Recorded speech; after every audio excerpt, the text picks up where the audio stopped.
میں ٹھیک ہے نماز پڑھیں چاہے محرم دیکھنے والا یعنی نامحرم کو دیکھنے والا ہو یا نہ ہو، کیونکہ عورت کو جو نماز میں سمٹنے کا حکم ہے نا، اس کی وجہ حیا ہے،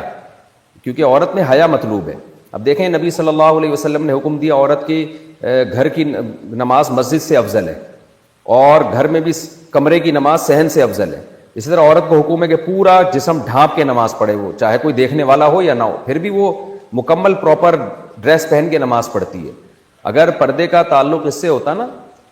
کہ کوئی دیکھ رہا ہے یا نہیں دیکھ رہا، نماز میں پردے کا اس سے تعلق ہوتا تو شریعت حکم دیتی کہ بھئی کوئی نامحرم دیکھ رہا ہے تو سر جو ہے وہ آپ ڈھانپ لیں، اگر نامحرم نہیں دیکھ رہا تو سر کھول کے نماز پڑھ لیں۔ نہ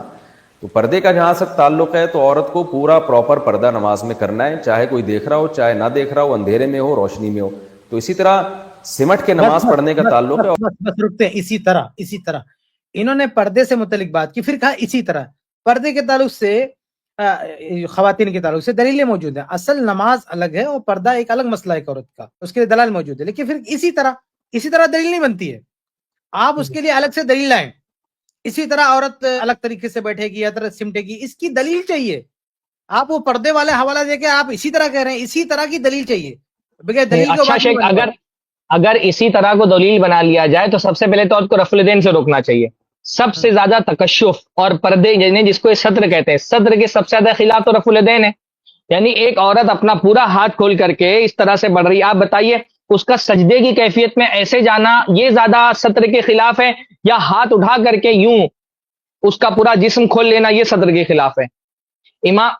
شیخ ابن عثیمین نے بھی یہ بات لکھی ہے کہ بھائی اگر آپ تو رفع الیدین مانتے ہیں کہ عورتیں نماز میں رفع الیدین کریں گی، تو رفع الیدین بھی تو صدر کے خلاف ہونا چاہیے۔ اگر آپ صدر ہی کو دلیل بنا لیں گے، پردے ہی کو دلیل بنا لیں گے، تو سب سے بڑی چیز جو پردے کے خلاف لگتی ہے وہ لگتی ہے عورت کا رفع الیدین، کہ وہ پورا ہاتھ کھول کر کے اور اپنا جسم کھول کر کے نماز پڑھ دی ہے۔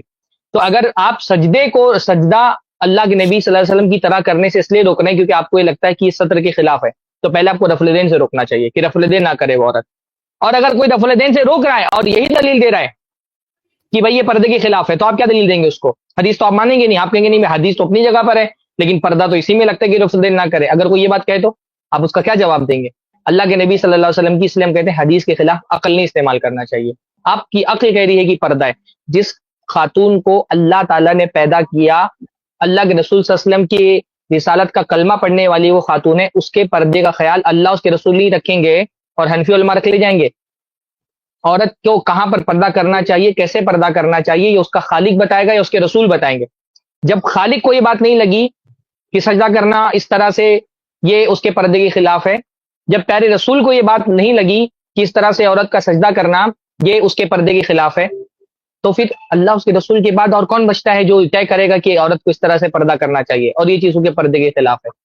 تو رفع الیدین عورت کا کرنا خود اس بات کی دلیل ہے کہ جہاں جہاں ستر کا تقاضا تھا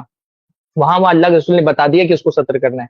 اور سجدہ اور تشہد یہ تو ایسی چیزیں ہیں جو روزانہ عورتوں کو نماز میں کرنی ہوتی تھی، ایک حدیث تو اس کے بارے میں ملنی چاہیے تھی۔ یہ جو بار بار آپ دیکھیں گے فقہ کی کتابوں میں جب بھی عورت اور مرد کی نماز کا فرق یہ بیان کرتے ہیں، کبھی ایک حدیث نہیں لے کر کے آتے، بار بار یہی کہتے ہیں کہ اس کے لیے پردے والا ہے۔ یہ کہنا کہ اس کے لیے پردے والا، یہ اس بات کی دلیل ان کے پاس حدیث نہیں موجود ہے، کیونکہ اگر حدیث موجود ہوتی تو یہ بات وہ علت ذکر ہی نہیں کرتے، وہ سیدھا حدیث پیش کرتے۔ ان کا بار بار یہ کہنا کہ یہ پردے سے کے زیادہ موافق ہے، یہ خود اس بات کی دلیل ہے کہ ان کے پاس اس مسئلے میں کوئی حدیث موجود نہیں ہے، اور خود ان کے فقہا نے یہ بات تسلیم کی ہے۔ یعنی جیسے آپ دیکھیں کہ المجموع میں امام نووی نے لکھا ہے والمعتمد فی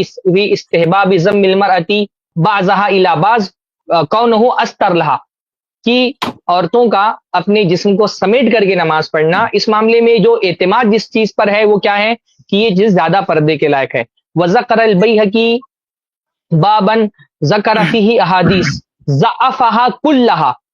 اور امام بیہقی نے اس مسئلے میں کچھ حدیثیں ذکر کی ہیں ایک باب کے اندر، اور ان ساری حدیثوں کو ضعیف قرار دیا۔ خود امام بیہقی نے ذکر کیے اور خود امام بیہقی نے بتا دیا کہ اس مسئلے میں جتنی روایتیں موجود ہیں وہ سب کی سب ضعیف ہیں۔ وَأَقْرَبُ مَا فِي حدیث مرسل فی سنن ابی داؤد، سب سے قریب ترین یہ کہ ایک مرسل حدیث ہے، ابو داؤد میں مرسل حدیث ضعیف ہوتی ہے۔ تو نہ صرف یہ کہ ان کا یہ بار بار یہ کہنا کہ یہ پردے کے لائق ہے، اس بات کی دلیل ہے کہ ان کے پاس کوئی حدیث نہیں ہے، بلکہ خود ان فقہا نے وضاحت کر دی اس بات کی کہ اس مسئلے میں کوئی حدیث نہیں موجود ہے۔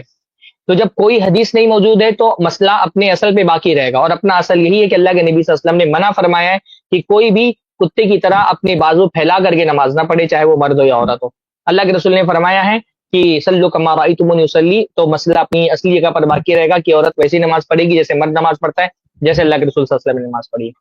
بارک اللہ فیکم۔ اس میں ہم یہ دیکھتے ہیں نا کہ مسئلہ یہی ہے کہ دلائل نہیں ہے، اور جب عقل سے بات آئے گی، عقل کچھ بھی بول سکتی ہے۔ ابھی کل کوئی کہے کہ جیسے شیخ سرفراز نے ایک مثال دی ہاتھ اٹھانے کے تعلق سے، کوئی کہے کہ بھئی رکوع میں بھی پیچھے کا حصہ کچھ ظاہر ہو رہا ہے، اگر کوئی کہے عقل میں ایسا کچھ آ جائے کہ بھئی عقل میں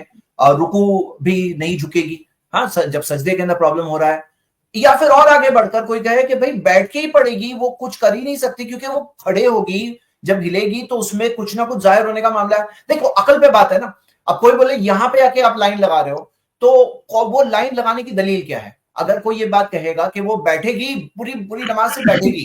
کھڑے ہو کے موومنٹ کر رہی ہے، رکوع میں جا رہی ہے، سجدے میں جا رہی ہے، تو جسم ظاہر ہو رہا ہے، ہاں تو یہ بھی نہیں ہوگا۔ اور پھر اور آگے گھر میں بھی وہ کر رہی ہے نا، اب گھر میں کون مرد ہے؟ جب حجاب کی بات انہوں نے وہ بات کہی تو بھائی گھر میں ایک پردہ بھی ایکسٹرا لگا دو، ایک پردہ ایکسٹرا لگا کر کے نماز پڑھے گی، یا ہو سکتا ہے نقاب پہن کر کے نماز پڑھے گی کیونکہ اور زیادہ حجاب ہے، ہاں۔ اور ہاتھ جو ہے، جو ہاتھ جیسے نقاب جیسے ہاتھ اٹھائے گی تو رفع الیدین میں ہاتھ بھی تو دکھ رہے ہیں، اور سجدے میں جا رہے تو ہاتھ دکھ رہے، تو ہاتھ کو بھی تھوڑا سا اندر اور سمیٹ لے، ہاتھ کیوں دکھائی دے؟ مطلب دیکھیے آپ کہاں پہ بریک لگائیں گے؟ تو اب یہاں پہ لمٹ ہی نہیں ہے، ایسے اور 100 مثالیں دے سکتے ہیں۔ مطلب اب آپ نے جب دروازہ کھول کے دے دیا حجاب کا ٹاپک، اور حجاب کی بات آپ کہہ رہے ہیں اور ایسی بات کھول کے دے رہے ہیں، تو ابھی 1 2 3 4 آپ نے مسائل نکالے، 100 مسائل اور کوئی نکالے گا، آپ انہیں غلط کس بنیاد پہ کہیں گے؟ آپ جس بنیاد پہ انہیں غلط کہیں گے، اس بنیاد پہ یہ چند مسائل جو آپ نے نکالے ہیں، جو آپ کے فقہ میں موجود ہے، یہ بھی غلط ہے۔ جو 100 مسائل اور کوئی کہے گا، آپ انہیں غلط کہیں گے کہ نہیں کہیں گے؟ جو میں نے ابھی چند مثالیں دی، ایسے 100 باتیں اور آ سکتی نہیں آ سکتی ہے، تو آپ انہیں غلط کہیں گے نا۔ کس بنیاد پہ غلط کہیں گے؟ اسی بنیاد پہ جو مسائل آپ پیش کر رہے ہو وہ بھی غلط ہے۔ جی اصل میں فتنہ جو ہے وہ تو ضعیف ہے، اس کو حساسیت زائدہ کہتے ہیں۔ یعنی حساسیت زائدہ میں یہ ہوتا ہے کہ کچھ وسوسہ والے آدمی ہوتے ہیں کہ وہ بار بار ان کو وسوسہ ہے کہ باتھ روم میں گیا تھا تو ہاتھ صاف ہوا کہ نہیں، تو پھر دو تو پھر ہاتھ صاف ہوا کہ نہیں، وہ والا وسوسہ یہ یہاں پہ ہے۔ اور جو سطر والی بات ہے، اصل میں وہ بنا ضعیف روایات ہیں، اپنی بات کو تھوڑا مؤکد کرنے، قیام کی جو حالت ہے، میں جو زید بھائی نے کہا اس کو مختصر میں یوں چاہ رہا تھا کہ بھئی قیام اور رکوع، یہ دو جو حالتیں ہیں، جب سجدے میں یہ سمیٹ کر کے بعد تم کہتے ہو تو پھر رکوع میں کیا کرو گے بھائی، اور قیام میں کیا کرو؟ اور تب تو خود ہی پردہ اسی کو غائب کر دو بھائی، اس کی نماز ہی غائب کر دو نا، پھر اگر اتنے بات ہے۔ باقی جیسا میں بتاؤں کہ بظاہر ایک پردے کی بات تو نہیں ہے، لیکن سمٹ کر کے بھائی ٹھیک ہے، ان کا یہ حصہ نہیں نظر آئے گا، لیکن یہ جو حساسیتیں، اگر یہ حساسیت کسی کے اندر پیدا ہو جائے تو باپ اپنی بیٹی سے محبت نہ کر پائے، بیٹا اپنی ماں کی شفقت نہ پائے، ہاں، اور اسی طرح سے نتیجہ بھانجا اپنی خالہ کی محبت نہ پائے۔ یہ جو حساسیت زائدہ ہے، اور حساسیت زائدہ کو جو دلیل کے طور پہ لا رہے ہیں، یہ تو سماجی، معاشرتی اور گھریلو طور پر بھی اتنا زیادہ نقصان دہ ہے کہ محبتیں ہی نہیں مل پائیں گی۔ ہاں، بیٹے کو ماں سے، ماں کو بیٹے سے، کو بیٹی سے، بیٹے کو باپ سے، حساسیت زائدہ ہے جو ضعیف اس کی بنا پر ہے اور عقلی گھوڑا ہے، اور اس کے علاوہ اس کی کوئی حیثیت نہیں۔